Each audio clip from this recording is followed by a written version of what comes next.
Welcome students. इस lecture में हम पढ़ेंगे ध्रुवण। पिछली बार हमने समझा था कि डाइलेक्ट्रिक परावैद्युत किस प्रकार से विद्युत क्षेत्र में पोलराइज होता है, उसके एटम्स मॉलिक्यूल्स किस प्रकार से पोलराइज होते हैं और एक रिजल्टेंट फील्ड इलेक्ट्रिक फील्ड उनमें जनरेट होता है। और हमने ये भी समझा था कि एटॉमिक पोलराइजेबिलिटी यानी परमाणविक ध्रुवणता क्या होती है। इस व्याख्यान में हम ये जानने का प्रयास करेंगे कि परमाणविक ध्रुवणता एक माइक्रोस्कोपिक क्वांटिटी है और उस ऐसे प्रत्येक अणु परमाणु की माइक्रोस्कोपिक क्वांटिटी ऐड होकर और किस रूप में हमारे सामने आती है और जो एक्सटर्नल इलेक्ट्रिक फील्ड है उसका क्या प्रभाव पड़ता है। तो हम ये जानें समझें कि ध्रुवण क्या होता है। आपके समक्ष स्लाइड में प्रस्तुत है एक समांतर पट संधारित्र पैरेलल प्लेट कैपेसिटर, जिसमें एक प्लेट ये हो गई ए, ये प्लेट हो गई बी, और इसको हमने बैटरी के पॉजिटिव टर्मिनल से जोड़ा, इसको बैटरी के नेगेटिव टर्मिनल से जोड़ा, तो इसके बीच में एक पोटेंशियल डिफरेंस जनरेट हुई। जब ये चार्ज हो गया तब हमने इसको ग्राउंड कर दिया और सोर्स पहले हटा दिया, फिर इसको ग्राउंड कर दिया। अब जो पॉजिटिव चार्ज है वो पॉजिटिव प्लेट के अंदर और नेगेटिव चार्ज है नेगेटिव प्लेट के अंदर की तरफ इकट्ठा है। इसके बीच में हमने पहले से ही एक डाइलेक्ट्रिक प्लेट रखी हुई है। यहाँ पर हम ये मानते हैं कि ये डाइलेक्ट्रिक प्लेट बिल्कुल इससे सटी हुई है प्लेटों से, स्लैब जो है। और ध्रुवण कैलकुलेट करने के लिए हम यहाँ पर एक अल्पांश क्षेत्रफल लेते हैं। ये जो प्लेटों के बीच में दूरी है वो कैपिटल डी है और डाइलेक्ट्रिक स्लैब की मोटाई स्मॉल टी है।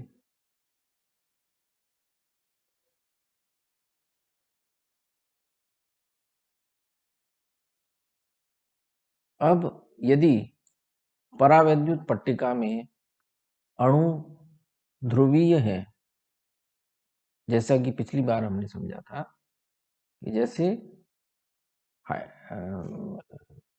कोई भी वाटर के मॉलिक्यूल्स होते हैं वो ध्रुवीय होते हैं। CCl4 है जो डाइलेक्ट्रिक मटेरियल है, तो जो पहले से ही ध्रुवीय है।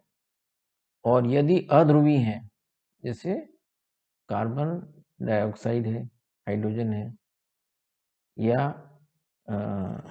एयर है सिंपल, तो उसके अणु अध्रुवीय हैं, तो बाह्य क्षेत्र लगाने से, बाह्य क्षेत्र आरोपित करने से, जो एक्सटर्नल फील्ड है इम्पोज करने से, जो अगर अध्रुवित है, यदि अध्रुवित है तो ध्रुवित हो जाते हैं, और यदि ध्रुवीय हैं तो उनका अलाइनमेंट हो जाता है क्षेत्र की दिशा में। स्थायी द्विध्रुव अणु लगाए गए विद्युत क्षेत्र की दिशा में संरेखित अलाइंड हो जाते हैं। यह क्रिया तो दोनों ही जो क्रियाएं हैं वो कहलाती हैं परावैद्युत का ध्रुवण यानी पोलराइजेशन। यानी कि एटम्स जो हैं, जो डाइपोल्स हैं, वो अलाइन हो गए हैं। अब इसका क्या प्रभाव होता है ये हम समझेंगे। देखिए, ये एक पैरेलल प्लेट कैपेसिटर है ये प्लेट पॉजिटिवली चार्ज है, ये प्लेट नेगेटिवली चार्ज है। इसके बीच में डाइपोल्स हैं। इलेक्ट्रिक फील्ड यदि इस प्रकार से लगता है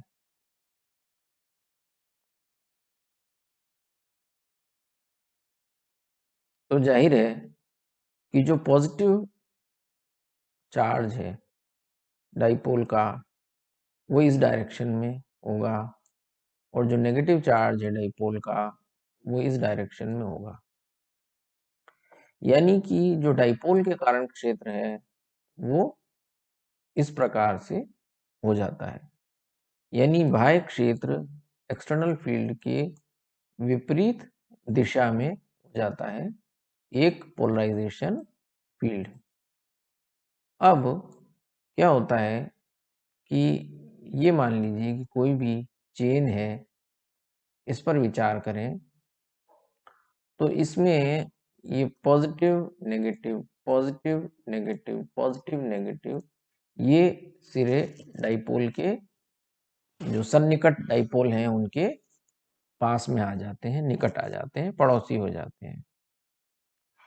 इससे क्या होता है कि इनका प्रभाव शून्य हो जाता है, इनका प्रभाव शून्य होगा। यानी जो निकटवर्ती हैं, सन्निकट हैं, उनके आवेश कैंसिल आउट हो जाते हैं, उनका प्रभाव नगण्य हो जाता है। लेकिन ये इनकी कैलकुलेशन क्लॉसियस-मोसर्टी संबंध जो हम आगे पढ़ेंगे उसमें और विस्तार से समझाई हुई है कि किस हद तक ये शून्य होते हैं। यहाँ हम ये मान लेते हैं कि शून्य हो गया और यहाँ पर परंतु पृष्ठ के आवेश जो ऋणात्मक है वो शून्य नहीं हो पाते और इस प्रकार इस तरफ इस ओर जो नेगेटिव प्लेट है उसकी ओर धन आवेश की परत इकट्ठी हो जाती है। धन आवेशित प्लेट की ओर ऋण आवेश परावैद्युत पर इकट्ठा हो जाता है और ऋण आवेशित प्लेट की ओर धन आवेश परावैद्युत की पट्टिका पर इकट्ठा हो जाता है। परावैद्युत के अंदर के अणुओं में प्रेरित द्विध्रुवों के निकट के सिरों में विपरीत आवेश परस्पर निरस्त हो जाते हैं।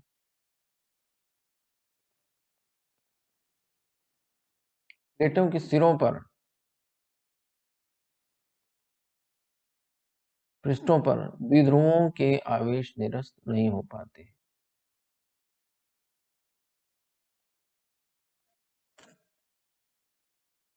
तो अब पुनः उसी डाइलेक्ट्रिक पर विचार करते हैं कि dA इसका कोई अल्पांश क्षेत्रफल हमने लिया, T इसकी मोटाई है। यदि डाइलेक्ट्रिक पूरे संधारित्र में भरा हुआ है तो मोटाई क्या हो जाएगी, T की जगह D हो जाती है। तो यहाँ हम D मानते हैं। तो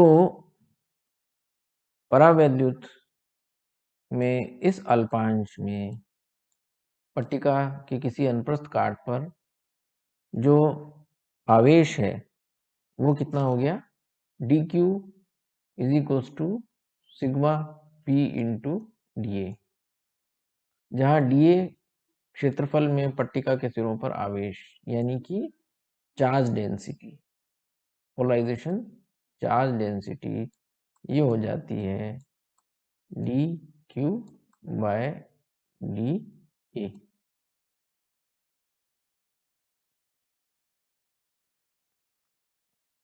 तो dq कितना हो गया, सिग्मा इंटू dA, क्योंकि सरफेस चार्ज डेंसिटी का यूनिट होता है कूलम पर मीटर स्क्वायर।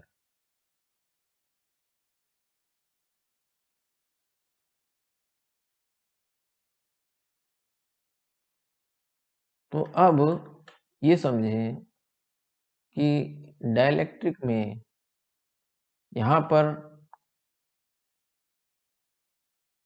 बिंदुवत ऋणावेश और इस तरफ बिंदुवत धनावेश, और दोनों एक अल्पांश दूरी d से या t से अलग हैं, तो ये बन गया एक द्विध्रुव बन गया, एक द्विध्रुव का निर्माण करते हैं। इसका प्रभाव क्या होता है, ये एक डाइपोल बन गया, छोटा डाइपोल मान सकते हैं। तो इस डाइपोल का डाइपोल मोमेंट हो गया, द्विध्रुव आघूर्ण हो गया, जो अल्पांश द्विध्रुव आघूर्ण हो गया वो हो गया dp is equals to dq into D. dq की वैल्यू रखें तो हमें प्राप्त होता है सिग्मा dA, जो हमने कैलकुलेट किया है, इंटू डी। ये जो है केवल परावैद्युत पट्टिका के क्षेत्रफल dA में आवेश के कारण डाइपोल मोमेंट हो गया, क्योंकि जो परावैद्युत के अंदर के डाइपोल्स हैं उनका प्रभाव शून्य हो जाता है। तो इस प्रकार से हम देखें तो डाइपोल मोमेंट इस प्रकार, सारे जो डाइपोल्स हैं पृष्ठ के उनको हमने ले लिया और हमने उनकी गणना इस प्रकार से की। तो यदि मात्रक देखें, हम डायमेंशन वाइज देखें तो dp हो गया dipole moment coulomb into metre में, और ये हो गया मीटर स्क्वायर, और ये हो गया मीटर में। तो हमें प्राप्त होता है, ये इसको कहते हैं ध्रुवण, पोलराइजेशन, और न्यूमेरिकली ये इक्वल है सिग्मा p के बराबर, क्योंकि यहां से हम देखें तो ये सिग्मा p के बराबर होना चाहिए।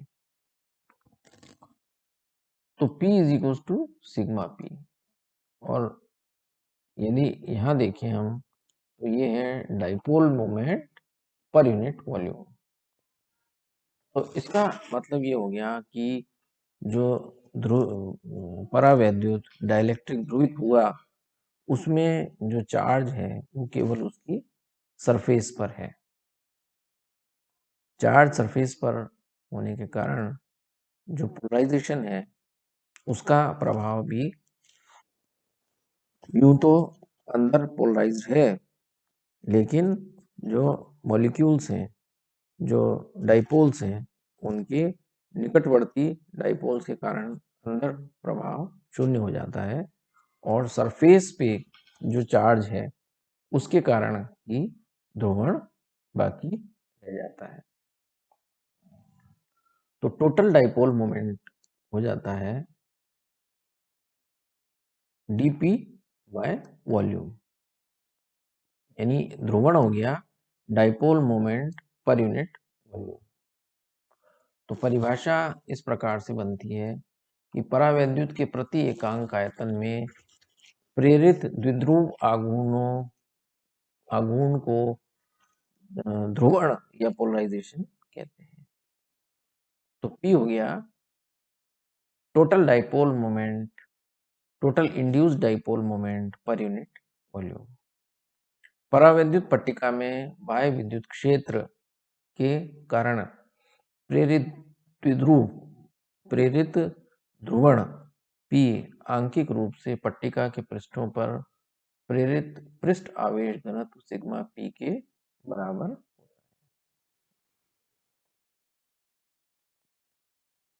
अब ये मुक्त आवेश क्या होता है ये भी हम समझें कि यदि आवेशित संधारित्र की प्लेटों को किसी तार द्वारा जोड़ दिया जाए तो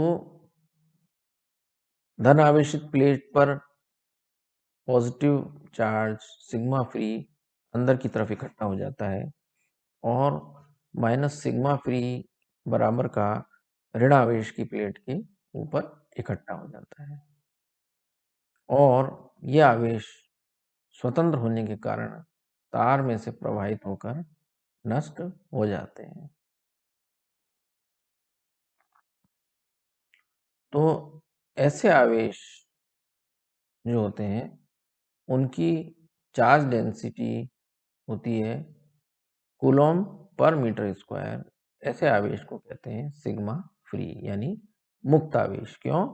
क्योंकि वो डाइलेक्ट्रिक के बंधन से मुक्त हैं।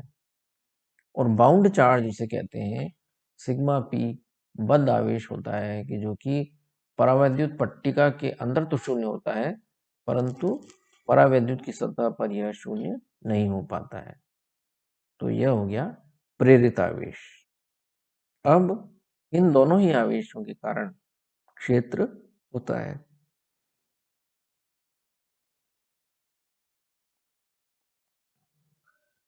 तो यदि हम परावैद कैपेसिटर की प्लेटों को जोड़ते नहीं हैं, शॉर्ट नहीं करते, तो यह आवेश उस पर अंदर की सतह पर विद्यमान रहता है। तो इसके कारण जो इलेक्ट्रिक फील्ड है वो हो जाती है ई नॉट। एक्सटर्नल फील्ड जो है जैसा आप चित्र में देख रहे हैं sigma not is equal to E not is equal to sigma free by epsilon not. ये तब कि जबकि हमने माना कि यहाँ पर परावैद्युत नहीं है। और इसकी इसकी विपरीत दिशा में जबकि हमने डाइलेक्ट्रिक रखा हुआ है इसकी प्लेटों के बीच में, तब जो इलेक्ट्रिक फील्ड होता है उसे कहते हैं ईपी यानी पोलराइजेशन फील्ड। अब क्योंकि ये जो फील्ड है ये बाह्य फील्ड के एक्सटर्नल फील्ड है उसकी विपरीत दिशा में होता है, इसलिए यहाँ पर नेगेटिव साइन लगाया हुआ है। और ये पोलराइजेशन चार्ज डेंसिटी के कारण होता है, इसलिए ये हो गया sigma minus sigma P by epsilon not. पूर्व की कक्षा में हम पढ़ चुके हैं कि यदि कोई आवेशित प्लेट है तो उसके बाहर के बिंदुओं पर, निकटवर्ती बिंदुओं पर जो क्षेत्र होता है वो होता है सिग्मा बाय 2 एप्सिलॉन नॉट यदि निर्वात है तो इस प्रकार से क्योंकि कैपेसिटर में एक पॉजिटिव प्लेट हो गई एक नेगेटिव हो गई, तो ये sigma bye 2 epsilon plus sigma bye 2 epsilon ये हो गया सिग्मा बाय एप्सिलॉन। तो इस प्रकार से हम देखते हैं कि दो क्षेत्र हो गए, एक तो ई नॉट एक्सटर्नल फील्ड और एक हो गया पोलराइजेशन फील्ड। तो दोनों का प्रभाव ये होता है कि जो टोटल फील्ड होती है वो डाइलेक्ट्रिक रखने के कारण कम हो जाती है। इससे जो पोटेंशियल है, पोटेंशियल डिफरेंस है प्लेटों के बीच में, वो भी कम हो जाता है। और क्योंकि पोटेंशियल डिफरेंस कम हो जाता है इसलिए जो कैपेसिटी है, धारिता है, वो बढ़ जाती है। ये हम जानते हैं कि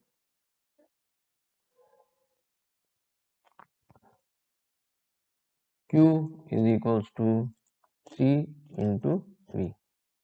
तो C is equals to यदि आवेश की मात्रा फिक्स है बाय V, तो V प्लेटों के बीच में कम होती है, E कम होती है, इलेक्ट्रिक फील्ड कम होती है, तो पोटेंशियल डिफरेंस कम होता है। तो जो कैपेसिटी है आवेश ग्रहण करने का क्षमता है वो बढ़ जाती है, संधारित्र की धारिता कैपेसिटी बढ़ जाती है।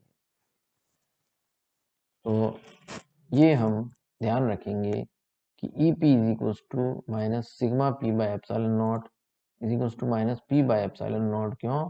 क्योंकि sigma P is equal to capital P ध्रुवण और और इसी प्रकार E not is equals to sigma free by epsilon naught. आगे हम देखेंगे कि सिग्मा फ्री जो है यानी मुक्त आवेश घनत्व वो जो है बराबर होता है डी डिस्प्लेसमेंट वेक्टर के या डिस्प्लेसमेंट वेक्टर के बराबर होता है। तो इस व्याख्यान में इतना ही। अगले व्याख्यान में हम इसमें आगे और पढ़ेंगे। धन्यवाद। Thank you for listening watching.